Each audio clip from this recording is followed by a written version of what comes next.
Hey guys, ever since the Direct last weekend, we got the reveal of Kirby and the Forgotten Land. I've had a lot of Kirby on my brain, and I've kind of realized that I don't really know a lot about this franchise. I know there's basically like 30 games over the last 25 years, but it's one of the Nintendo franchises I know the least about. So I'm going to kind of break down the franchise in this video and talk about every single Kirby game Nintendo and HAL Labs ever made. I've actually been making a lot of Kirby videos recently. Am I a Kirby tuber now? No!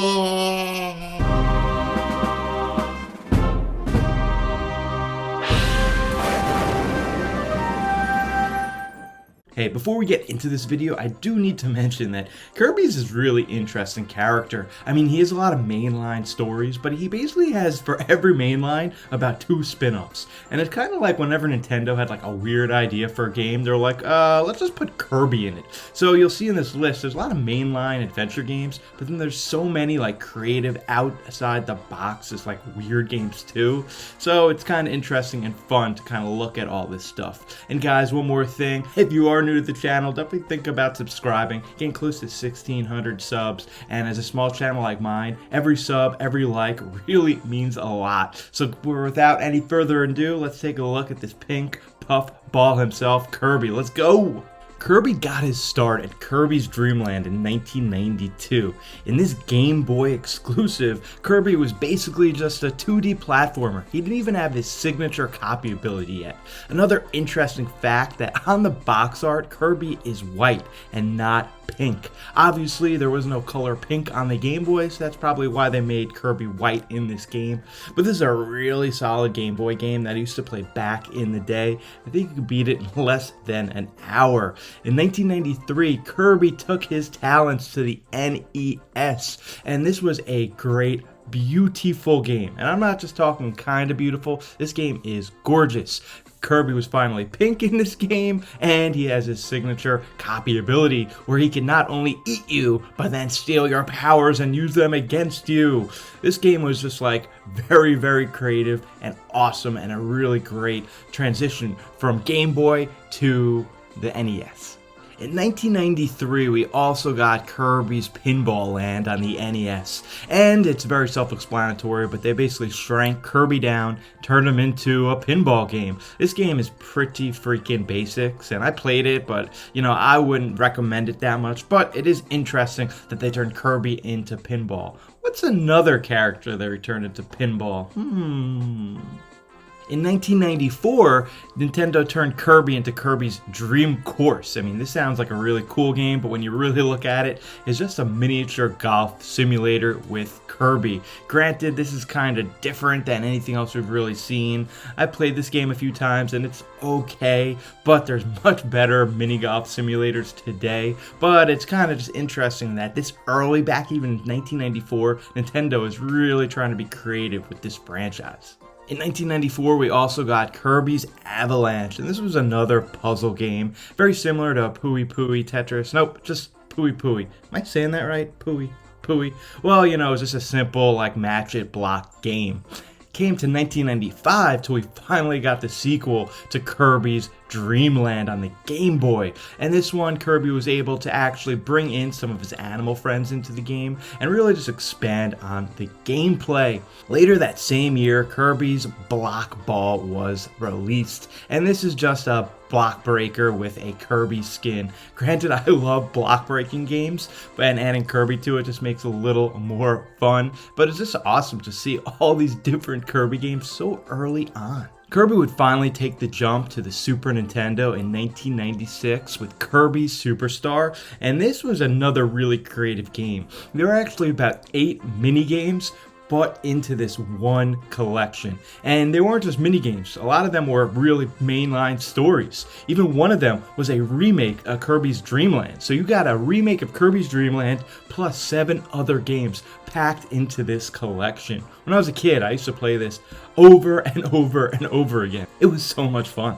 In 1997, Kirby's Star Stack was released, and this was just another puzzle game. It's like a match 4 type game. I'm not sure if it sold that well or people were really interested in this one. I know I wasn't, but Kirby is getting a lot of love in the 90s, and that continues even more in 1997 with Kirby's Dream Land 3. And this was Kirby's big single adventure debut on the Super Nintendo, and it was really beautiful. This is one of the last games to even come out on the Super Nintendo, and it really shows. The graphics are great, the gameplay is original, there's a lot going on, there's more animal friends you can play with, there's more copy abilities, there's just more Kirby for everything. We're really going to see a trend of Nintendo releasing Kirby games towards the end of one of their system's life cycles, but it really shows in this game with the graphics and the gameplay.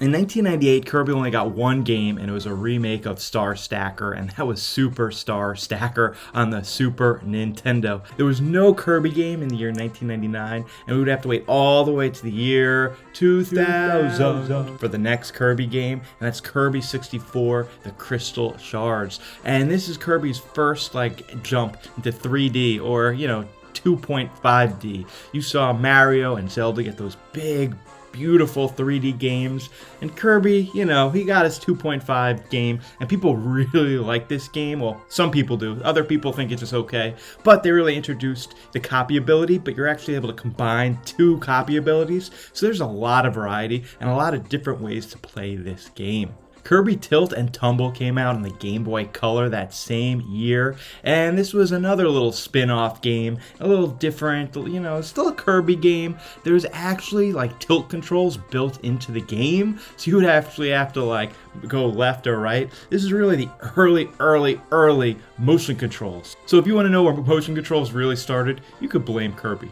In 2002, Kirby Nightmare in Dreamland came out, and this was actually a remake of Kirby's Dream Land original, but with updated graphics and just, expanded gameplay. This was such a great remake. Kirby has actually made a bunch of remakes, and, they just take what they couldn't do before, add a bunch of graphics, add some gameplay, and just, make it better. And what a great name. Dreamland is a great title for, a franchise, but a Nightmare in Dreamland, it just kind of adds that oomph to it. It makes it a little bit more exciting.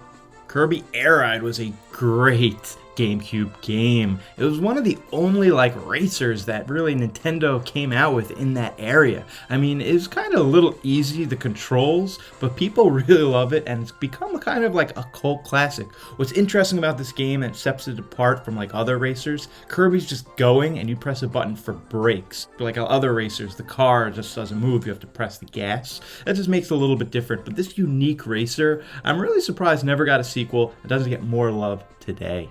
In 2004, Kirby and the Amazing Mirror came out, and this is another 2D adventure. This game's a little different. There are 4 other Kirbys you could choose from and bring into your adventure at any time. This is not one of my favorite Kirby games ever. The, level design is just a little basic. If you're looking for something really experimental, look no further than Kirby and the Canvas Curse in 2005. Nintendo really tried to do something different, and instead of controlling Kirby here, you control these ropes and kind of make Kirby go through the courses. Really fun and interesting game, and fun enough that, Nintendo would try this again on better hardware in just a few years. In 2006, Kirby Squeak Squad came out, and this is just another 2D platformer. This one kind of just blends into the rest of the games in this generation of Kirby. There's not a whole lot to say. We would have to wait 2 more years to 2008 till we got Kirby Superstar Ultra, and this is obviously a remake of Kirby Superstars. This one came out on the Game Boy DS, and it was just a really fun remake. Just added all those bells and whistles that we, wish we could have had back in the day, and just makes it look really sharp.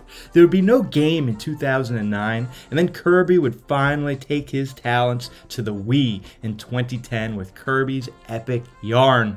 And this is another one of those very experimental games that was just perfect for Kirby. I mean, Kirby was basically turned into some yarn and had to go through the world using yarn as a whip and turning into different vehicles.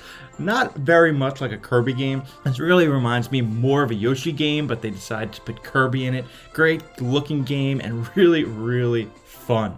2011 was a really big year for Kirby. We got two mainline entries. The first one was for the DS, and that was Kirby Mass Attack. And you could actually have up to 100 Kirbys on the screen helping you with your adventure. This game actually gives me a lot of Pikmin vibes, just how you need like a certain amount of Kirbys to complete certain goals, like pulling something out of the ground or beating a certain enemy. Very creative game, and just amazing they were able to get so many models and sprites on the screen at once. And if you were waiting and waiting and waiting for Kirby to really make that mainline AAA jump, Kirby and Return to Dreamland did it. This is another 3D adventure, or 2.5D, not really 3D, but there's a lot of depth in the background. Great journey from Kirby. There's great bad guys in it, there's great capture abilities, just a really fun game and looks really sharp. If you're waiting for a modern Kirby game back in 2011, this was the game you were waiting for. In 2012, we got Kirby's Dream Collection. This included a bunch of different Kirby games. Included the whole Dreamland trilogy, we got the Nintendo 64 game, and a few other games. So if you were waiting for a bunch of Kirby games or hadn't played any Kirby games, this is a great collection. It was also to celebrate Kirby's 20th anniversary. In 2014, we got Kirby Triple Deluxe, and this was Kirby's first adventure on the 3DS. Just a great 2D adventure. For me personally, this one kind of just blends in with a lot of the other just basic 2D Kirby games, but a quality game nonetheless. It's going to be a few more years till we get a really adventurous, new type of Kirby game. We also got Kirby Fighters Deluxe. This was just a brawler. I'm not really into these Kirby brawlers, and there's a bunch of them in the last few years, so I'm going to talk about those pretty quickly. In 2015, Kirby was finally on the Wii U with Kirby and the Rainbow Curse. This was the full realization of Kirby and the Canvas Curse, but kind of made HD and just brought to, modern day graphics. I really love the clay look of this game and just how unique it looks to basically every other game, we've ever seen. It looks really cool and it's fun to play with. A lot of people really like this game, but there's a huge part of the Kirby audience and just Nintendo fans in general that don't like the gameplay. Each their own, what can you say? Next up is one of the most popular Kirby games ever. It came out in 2016, and that's Kirby Planet Robobot. You never would think that Kirby on his adventure would find robot mechs and use them for his adventure, but that's exactly what happened in this 3DS title. It's just a really fun adventure. There's a lot of different gameplay types, and just really, really fun. In 2017, we got a bunch of Kirby fighting games. We got Team Kirby Clash Deluxe, Kirby Blowout Blast, and Kirby Battle Royale. I haven't played any of these games. I know they're all fighting games on different systems, and if you're into, Kirby Brawlers, 2017 was your year. In 2018, Kirby made his way to the Nintendo Switch with a disappointment. I don't know what to say about this game. I played it. It was just super easy and basic. The gameplay mechanic in this one is Kirby has a bunch of friends. You could turn your enemies into your friends. So Kirby and his 3 friends go along this adventure together. But, his friends get too involved in the action and just makes it too simple. Granted, this game looks very, very good. For a younger player, this game might be right up your alley that you're not looking for that much challenge. There are some interesting puzzles and some cool bosses, but for me, just a little too easy. In 2019, at the very end of the 3DS, Nintendo decided to make, an HD port of Kirby Epic Yarn. If you were into Epic Yarn back in the day and you wanted to play it on your 3DS, you could pick up Epic Yarn. I think there's some new levels included in this game. Not really sure why it wasn't brought over to the Switch, but that's not for me to say. 2020 was pretty bare as well with Kirby Fighters 2. This game was actually leaked onto the internet, and then later that day Kirby just released it. This game came and went like the wind, and I was like, where is going on with this game? I barely even knew anything about it, and now it's gone. What the heck? There was no Kirby game in 2021, but there started to be a little rumors that the next Kirby game was going to be big, really big, that the developers wanted to blow out Kirby with some huge game for their 30th anniversary. And then in that, last week's Direct, we found out that Kirby and the Forgotten Land was coming to the Nintendo Switch in spring of 2022, and this was going to bring Kirby finally into a true 3D adventure. We don't know how 3D this game is actually going to be, if it's going to be more like, Super Mario 3D Land, where it's kind of like open areas, but it's kind of linear, or if it's going to be true 3D like Super Mario Odyssey. We're just going to have to wait and see. I actually made a video recently on my 10 predictions for that game. You can find that card right here. But, I'm really curious. What do you guys think of this timeline of all these Kirby games? Did you play a lot of them? Did you miss a lot of them? Are you going to go back and play some? Let me know right down in the comment section down below, and I'll be sure to get back to you. Guys, thank you so much for watching this video. It was super fun to make. If you want to hear history or timelines of other franchises that you love, let me know and maybe I'll turn this into a full-blown series. Guys, thanks again for watching this video so much. Like I said before, definitely think about subscribing. I also have a Patreon. If you feel like being generous and supporting the channel for $1 a month, you get your name at the end of all of my videos. Again, you can find information for that down below. Guys, I am Turbo Jesse. I'll see you on the flip side.